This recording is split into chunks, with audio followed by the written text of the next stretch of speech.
In high school, like I imagine many of you, I had no idea what I wanted to be. When I went to university, I discovered psychology, but focused most of my attention on finance and marketing, a business degree. But what ultimately shaped my future wasn't a professor, a lecture, or a particular subject. It was survival. I had to pay for my education. I first worked part-time at the Bay, where I discovered that I had an affinity for selling suits. And then I took those sales skills to a radio station. And there I got to witness firsthand the magic that happens when you connect buyers and sellers through insights and ideas. What began as a means for paying my tuition became my lifelong pursuit. What about you? Think about the path you're on today. Was it preordained? Was it a natural extension of your past? Or does something completely unexpected change your direction?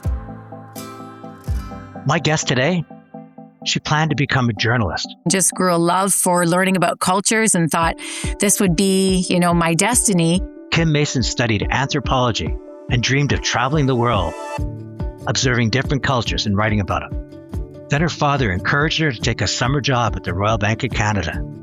That summer job has lasted almost 4 decades. And today, Kim holds one of the most senior banking positions in the country. And you might expect her conversation to be all about money. It isn't. What it's about is why curiosity matters more than having all the answers. Long before I joined banking, I wanted to know what was happening on the other side of the counter of all those wickets. It seemed like it was this magic place where things were happening. Why the opportunity that frightens you could be the one you need to accept. Why ambition often arrives with guilt, and how the people around us can help us through it. Kim began her career before ATMs, online banking, or smartphones. And through all of this, she's learned that numbers can tell you where someone is, but only listening can reveal where they want to go. It's moments like that where I feel like, we're really a part of something great. Your success in business is staying true to who you are, and communications are a big part of that. Today, we explore the unexpected choices that shaped Kim's remarkable career and what they might teach us about our own. And stick around to the end. I'm going to offer my advice to those seeking their path in life.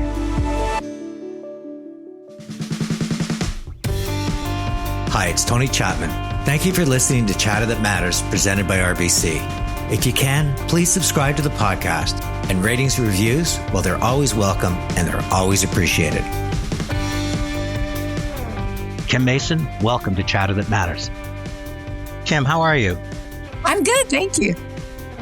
You went to university to be a journalist. Yes. Studied one of my favorite subjects, anthropology. The dream of Kim Mason at a young age was traveling the world and writing about it. I'd love to know how that one summer at RBC seemed to change that trajectory. I really did plan on traveling the world, and just grew a love for learning about cultures and thought this would be, my destiny.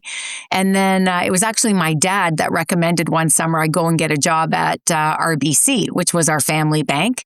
It just changed the course of everything for me, quite honestly. And I came in at the right time. I came into the bank before automated banking machines, ABMs. They didn't exist. I remember when the first ATMs were installed at the branch that I was working at.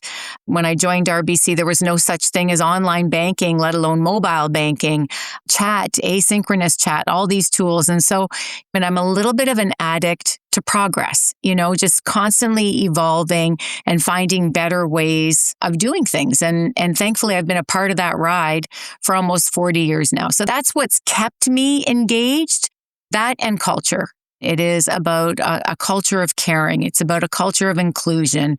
It's about helping individuals really find the career that's purposeful and promising for them. And, the opportunity to learn, the gift of progress and continuing to contribute to progress, and a culture that feels, quite frankly, like home for me. What was the mood like in the bank when the automated teller machines came in and people must have thought, oh, there goes my job? How did you get people to realize that it might free them up to do more interesting work, to be more on the advice side versus the transactional side? There's angst in that across every industry, right, Tony? And that comes with progress. That started way back with the Industrial Revolution. I've got stories from clients about putting flour bags on ships in Halifax and then seeing the migration of those same flour bags on a forklift and realizing that his job was eliminated by automation. So there's all of these stories through time. In the bank, yes, absolutely. But it was also banking machines distributing cash instead of tellers, voicemail instead of having a stenographer at the branch that was leaving pink slips on your desk when you were out at lunch. There's always so many different things that change, and fear is a natural outcome of that. But I think as long as leaders are always communicating and you're always focusing on the fact that growth has always accompanied, in my view anyway, growth accompanies progress. Innovation brings growth. When I joined this organization, probably there was more like 20,000 employees, and now we're globally over 90,000. So despite all of that progress, we've continued to grow. I don't want the listeners to think of this as a love-in, but I want to endorse what you said about your culture. I've spent 5 years now in every corner of RBC because of the podcast, Chatter That Matters. What strikes me is that the people that are leading lead with their heart. RBC's found this weird balance between chasing a higher purpose, but at the same time, still delivering the bottom line. Honestly, Tony, it's care. It's genuine. It is a genuine sense of caring for one another and caring for our clients, caring for our collective success, meaning enterprise success, the organization's success over any one person. And I think that tone, honestly, is set from the top. Our CEO talks about balancing personal ambition with your ambition for the organization, because it is important to have a balance there. And the organization only wins when we take care of our clients. And we can only take care of our clients if we're taking care of our employees, because quite frankly, what we demonstrate to them then is how they take care of our clients. And, I hear a lot of people talk about demonstrating empathy. To me, it's not about demonstrating empathy. It's about being empathetic. It's real or it's not. When you genuinely care about individuals, I think that it becomes a very natural outpouring of genuine empathy and care for their well-being. And I don't think you can turn that on for employees and then turn it off for clients or vice versa. It's who you are or it's not. You've worked in risk management, contact centers, commercial banking, regional president of Atlantic Canada, Greater Toronto. Now you head up all of private banking. How do you have that appetite to evolve, as opposed to say, you could have taken any one of those jobs and rested on your status quo and had a great career? What mindset do you need to realize that sometimes the tomorrow you don't understand could be the most exciting part of your career? Curiosity. Are you curious to learn more? Do you have a desire to actually find out what's on the other side of something? I used to have a desire, even long before I joined banking. I wanted to know what was happening on the other side of the counter of all those wickets. It seemed like it was this magic place where things were happening. Group risk management was one for me where I really wanted to understand, how do we actually adjudicate and evaluate risk? A close follow to that is trust. You have to have trust that the organization will support you as you go through that learning journey. Because there are times I was thrown into the deep end and really was learning. The advice centers were a completely different environment for me. You have to have trust that as you go through these learning curves, the organization is going to support you and continue to show that support as you work through that learning. And then the last one would be a similar vein to trust. It's confidence in yourself. You have to have confidence at the core that you've actually got the capability to do it, to learn and to be successful. What's your advice to the women listening saying, you know what, it's sometimes the sense of confidence and curiosity and trust is what you need to figure things out, as opposed to having all the pieces in place before you try it out? We do have to stretch ourselves, because the greatest growth comes from those opportunities when we really reach deep within ourselves, and we reach out far and wide with these new experiences. So accepting that challenge is part of the greatest growth opportunity we can ever have. But the other side of that is, understanding that when opportunity comes knocking, you should accept that. It's easy to say no, but if somebody is bringing an opportunity towards you, chances are they see the capability within you to be successful in that role. You also have to have a circle of trust around you. There were some times when I wasn't sure. When we moved our family from Ontario out to Atlantic Canada, I really wasn't sure how this was going to land. Everything about that was new. And yet it proved to be probably one of the greatest catalysts in my career. And it's served all of our children well. If you shy away from those opportunities, you just don't know what growth you might be saying no to and what it might have led to down the road. So when you talked about moving your family out to the East Coast, I mean, you're learning a new territory, there's a new job, different priorities. You're also having to deal with the families going through a lot of change. How did you find there was still enough time for the family, there's still enough personal time for Kim, but at the same time that you could apply this sense of trust and curiosity and going after things that have really defined your career? I think women carry always a large degree of guilt. We just burden it on. Having a career and being a mom, you feel that guilt. Having to travel with your job, you feel that guilt. Missing every single dance recital, football game, and you carry that guilt. It really weighs on us. I'm very fortunate that when we moved out to Atlantic Canada, first of all, my husband took a step back from his career to help our children feel settled and really acclimatized to their new environment. You know, he had to help me feel comfortable with the changes that I felt I was invoking on our family. It was my career. We were moving, taking, our kids away from their friends, away from their grandparents, away from family. My husband played a key role in helping me come to terms with that and accept the opportunity. And the number of times he said to me, this is great for our family. This is going to be a wonderful adventure for our family. And we made it that. It is tough. There is no question. Would I go and do things with friends on weekends? No. Did I go and travel to spend time with some of my girlfriends back in Ontario? No. My life at that time was RBC and our family, and that was it. That's just another example of grabbing onto the opportunity and then making the best of it. And how about your curiosity and creativity that roared through you early on with your writing and your anthropology? Have you found a way to apply that in your career, that the left and right brain are both firing on all cylinders?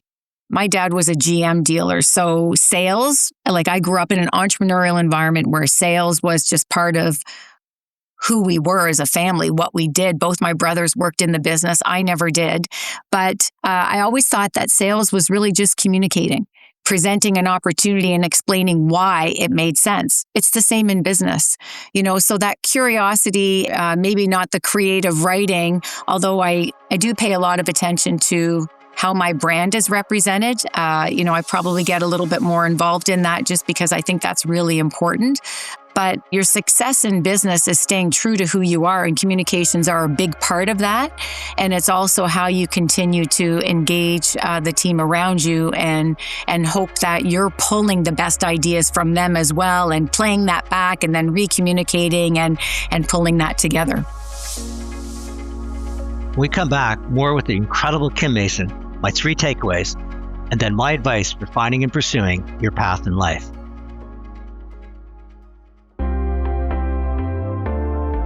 This episode, like many other Chatter That Matters, is about the journey through life, the paths we choose, the decisions we make, and in doing so, how we can change our world and the lives around us for the better. RBC has been with me since the beginning of Chatter That Matters, and I couldn't ask for a better organization to help me share these stories. And over the past 5 years, I've learned how much RBC does beyond banking to help Canadians thrive and communities prosper. They invest in our youth and the skills they need for the future. They help create opportunities for people in equity-deserving communities. They champion entrepreneurs and small businesses, strengthen our healthcare and our community organizations, and support the artists and athletes who inspire us and bring us together. What stands out for me is that these aren't simply investments in programs. They're investments in potential and the possibility of what people can become when given a chance. Investing in you, investing in our communities, investing in Canada, well, that matters to you, to me, and it matters to RBC.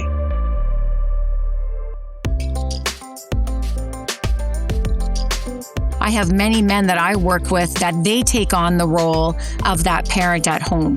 men today are also balancing a lot more. But there is something about, who does the gift shopping? Like I always tease my husband and say, how do you think all these Christmas gifts arrived under the tree?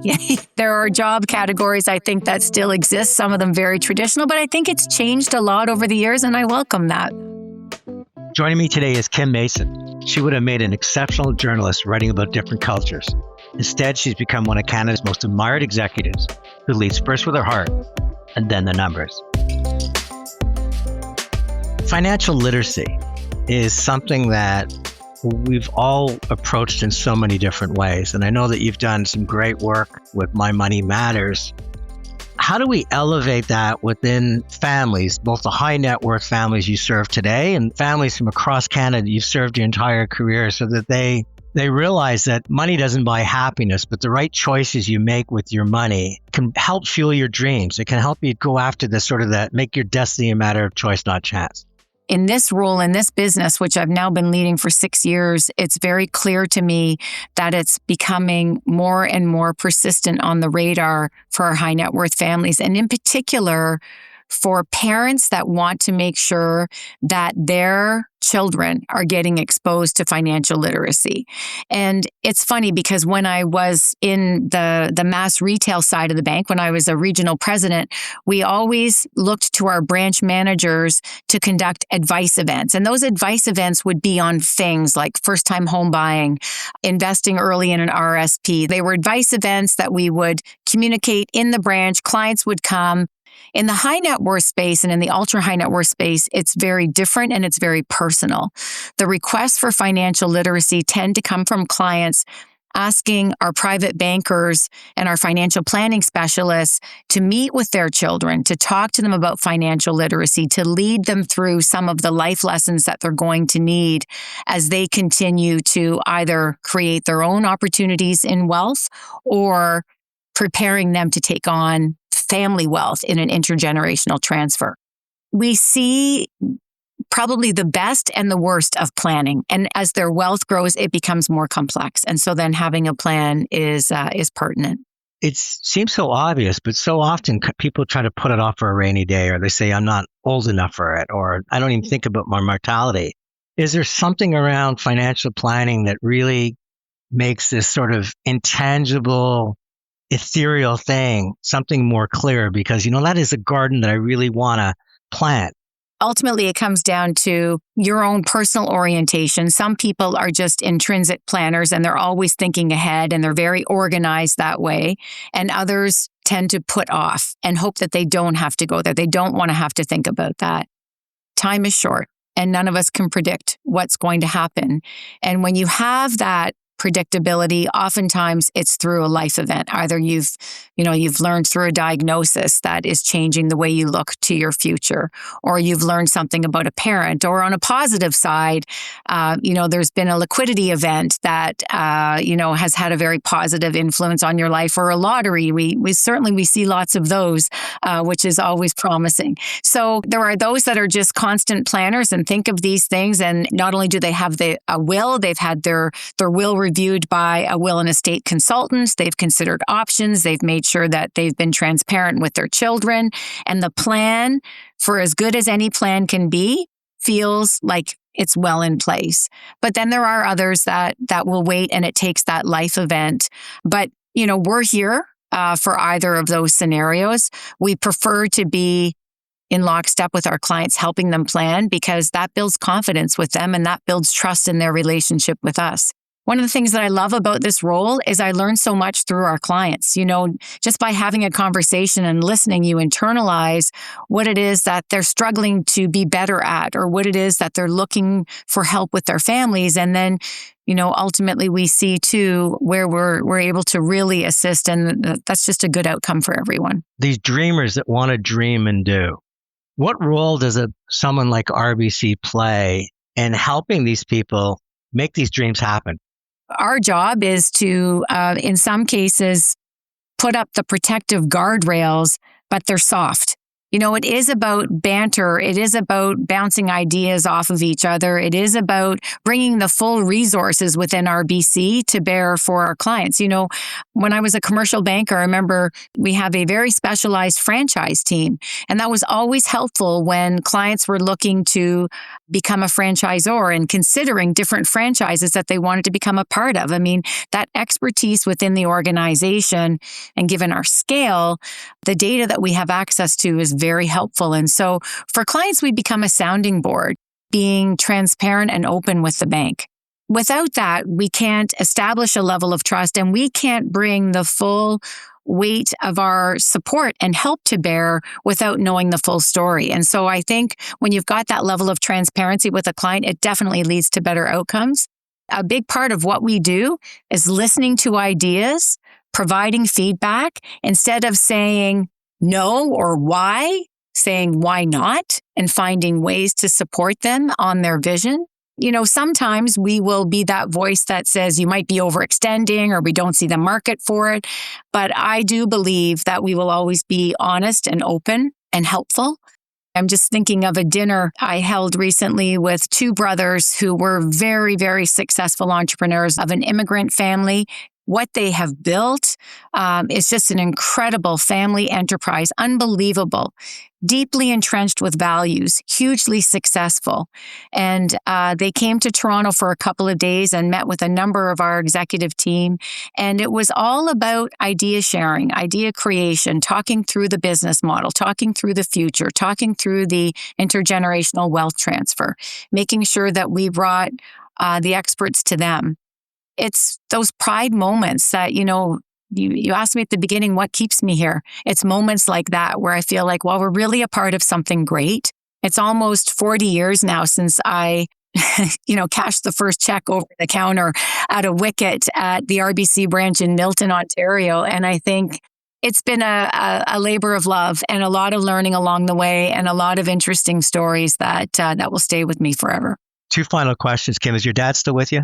Oh, yes. Does he take full credit for your career, or is he saved you from what he must have thought was a soft career into something that was truly magical, banking? He does remind me that he's the reason why I'm at RBC, but then he's also very quick to remind me that I've built my own career. So Kim, when you do leave the bank one day, and if you were to write a book, what would it be called? I think one would be Unexpected Outcomes. The other would be Acceptance. 5 years in, I could have said, okay, I'm really not doing what I planned on doing. I'm supposed to be, traveling the world and writing about it. But no, I accepted that this is where I was meant to be. And I was excited every day to come to work. There's no place else I'd rather be. The time will come when I'll be sitting on the end of a dock, watching the sun go down with a glass of wine in my hand. But right now, this is where I love being. I'm fulfilled by my team, the work that I do, the leadership around me. Thankfully, there's many that I can look to that have had these similar journeys of fulfillment, and a lot more women that are in very senior roles and finding a way to not only balance what they're doing with their families and their life, but passing on those lessons to the next generation. And I think that's really important. Kim, it's been a pleasure talking with you. And as you know, I always end with my 3 takeaways. The first is I can picture you as that young girl walking into the bank, wondering what was happening on the other side of the wicket. With that smile you still greet the world with every day. A smile of discovery, a curiosity, finding out about new places, new things, and new people. Second, I love what you said about empathy. It's not about demonstrating empathy.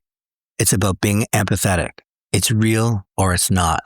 And I think that's been the connective tissue that has enabled you to build such incredible cultures at RBC.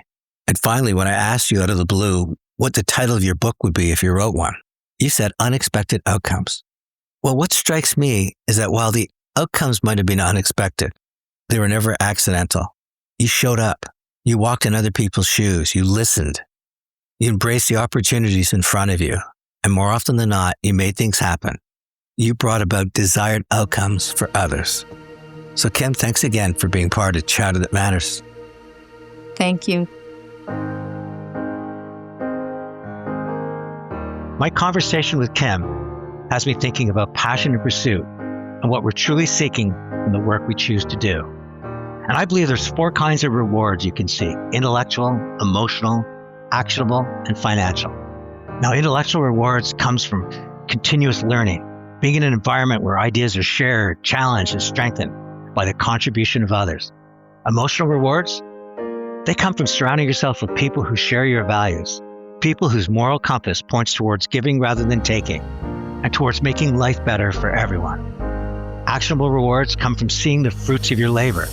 Not always easy in a world where so much of what we produce disappears into wireless devices and digital clouds. But we need to know that our work has meaning, that something is better or someone is better off because of what we did. And then, of course, the financial rewards, the monetary return on our time, talent, and effort.